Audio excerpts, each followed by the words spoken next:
Friends, मैं प्रिया मित्तल।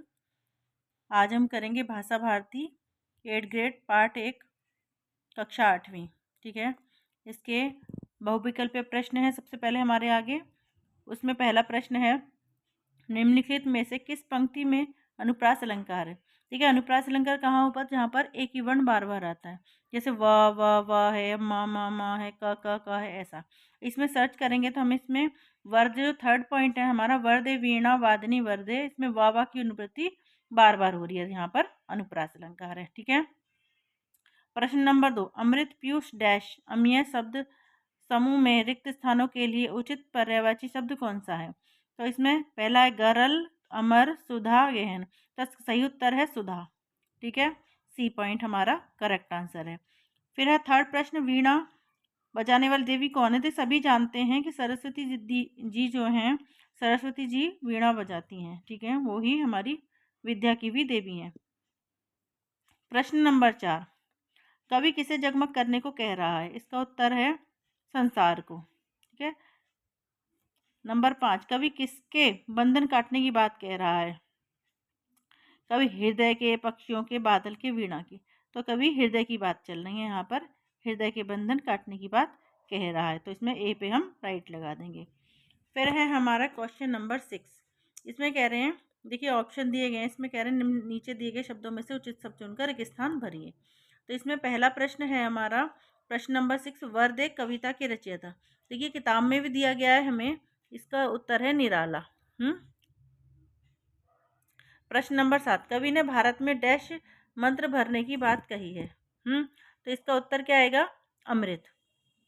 ठीक है, प्रश्न नंबर 8, कवि हिंदी कविता को डैश छंद निराला जी की देन है। तो इसमें सही उत्तर आएगा मुक्त। देखिए ऊपर सभी आंसर हमें दिए गए हैं, उसी में से हमें सर्च करके लिखना है सही उत्तर। प्रश्न नंबर 9, डैश का विलोम शब्द अंधकार है। देखिए सभी जानते हैं अंधकार का विलोम जो होता है वो प्रकाश होता है। ये उपमा अलंकार के 4 अंग होते हैं। ठीक है, इसमें सही उत्तर 4 है हमारा। आगे आते हैं हमारे अति लघु उत्तरीय प्रश्न। तो पहले प्रश्न है प्रश्न नंबर 11, जिसका नाम है जलद मंद्र रव से कवि का क्या आशय है। तो इसका सही उत्तर है जलद मंद्र रव से कवि का आशय बादलों की गंभीर ध्वनि से है। ठीक है, प्रश्न नंबर 12, कविता में कवि कौन सा निर्जर बहाने की बात कह रहा है। इसका सही उत्तर है कविता में कवि ज्ञान का निर्जर बहाने की बात कह रहा है। प्रश्न नंबर 13, वर्दे कविता की मुख्य भावना क्या है। तो इसमें इसका सही उत्तर है वर्दे कविता की मुख्य भावना अंधकार के बंधनों से सभी को आज़ाद कराना है। प्रश्न नंबर 14, इन शब्दों की वर्तनी शुद्ध करके लिखिए।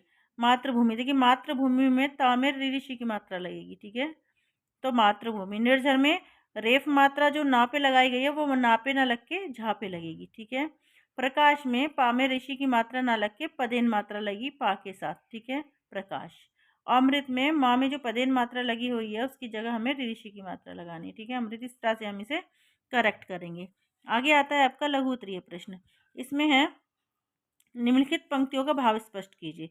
तो देखिए इसमें कैसे लिखना है हमें, इसमें पंक्ति है हमारी, नव नव के नव विहग बंद को नव पर नव स्वर दे।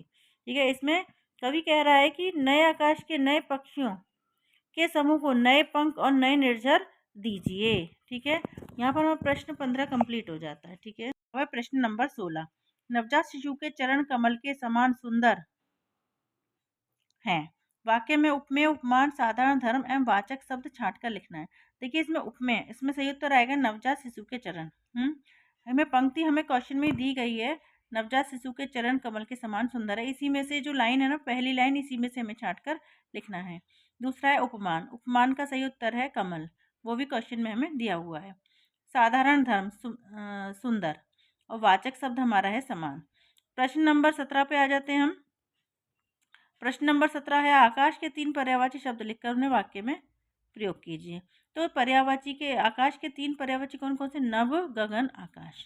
ठीक है, इन पे हमें वाक्य बनाना है। नभ का वाक्य हो जाएगा, सुबह का नभ बेहद सुहावना शांतिपूर्ण होता है। नभ मतलब आकाश। गगन, पक्षी गगन में ऊंचा उड़ान भरते हैं या गगन में उड़ते हैं, ये भी हम कर सकते हैं, मन से लिख सकते हैं हम इसका वाक्य, कुछ भी जो भी हम चाहें। आसमान, रात में आसमान में तारे चमकते हैं और मन को सुकून मिलता है।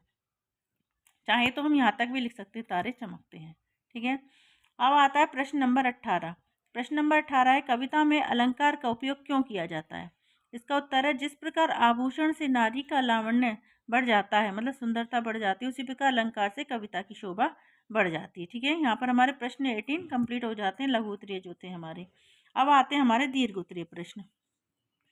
दीर्घ उत्तरीय प्रश्न में है, आप माँ सरस्वती से अपने राष्ट्र के लिए वरदान में क्या मांगना चाहेंगे? तो माँ सरस्वती से मैं राष्ट्र के लिए ज्ञान और शिक्षा का प्रसार, सृजनात्मकता और नवाचार, सद्भावना और एकता, सांस्कृतिक धरोहर का संरक्षण और अखंडता और समृद्धि की प्रार्थना करूंगी। ठीक है, प्रश्न नंबर 20 जो कि हमारा लास्ट उत्तर है, उसमें हमें, आप अपने विद्यालय में कौन कौन से नए परिवर्तन चाहेंगे, क्यों?